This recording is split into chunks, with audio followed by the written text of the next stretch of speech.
Brown versus Board of Ed, a landmark civil rights ruling done by the Supreme Court, forced schools to integrate.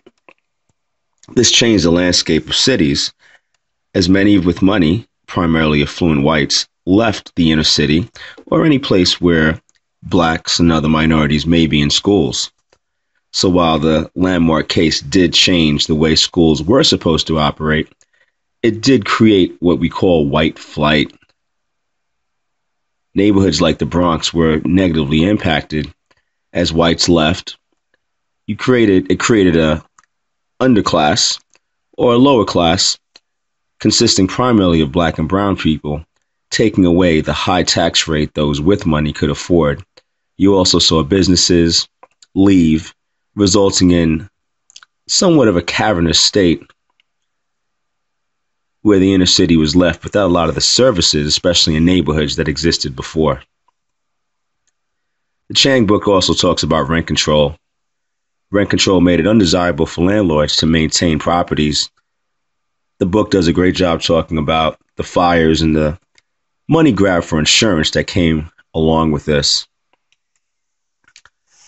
Number 3, in terms of white flight, you also saw large units open up outside of the South Bronx, primarily Co-op City, where many people did move if they had the funds.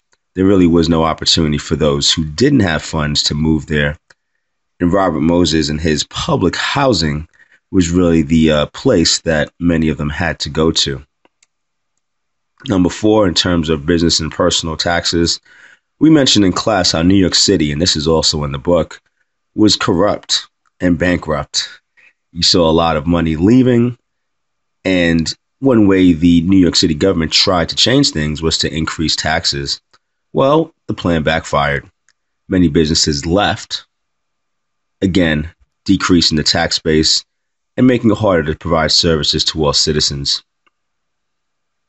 Looking at number 5, New York City, and this is much like what we talked about in class with Brazil around the World Cup, attempted to gather those who were in low economic situations and pool them all in certain areas, somewhat opening up space for further development, but not allowing those who used to live there to gain the benefits.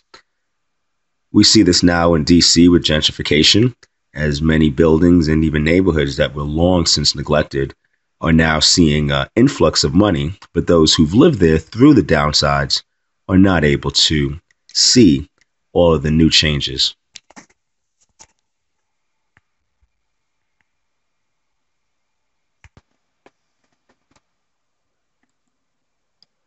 Much like what's happening in most of America with the shrinking middle class, between 1978 and 1986, people in the top 20% experienced a decline in income, while the top 20% got an increase.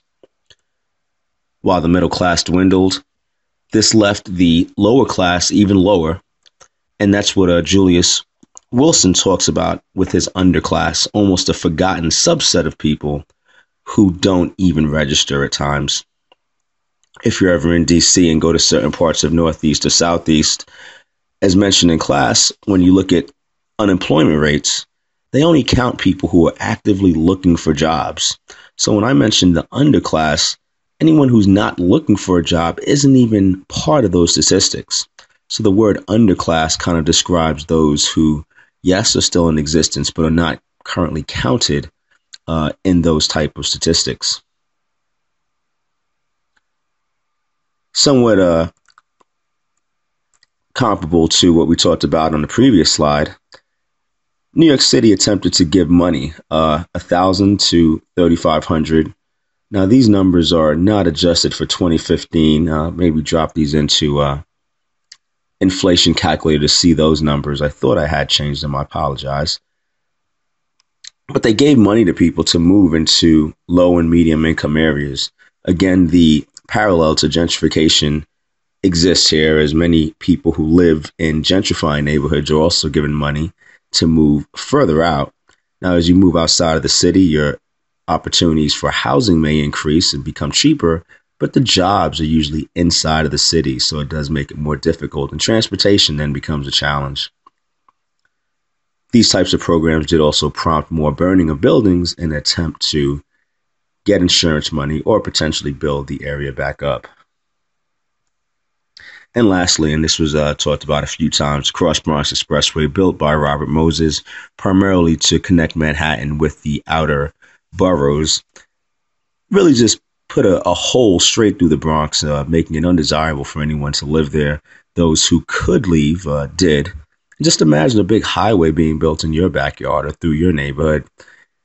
Those who stayed were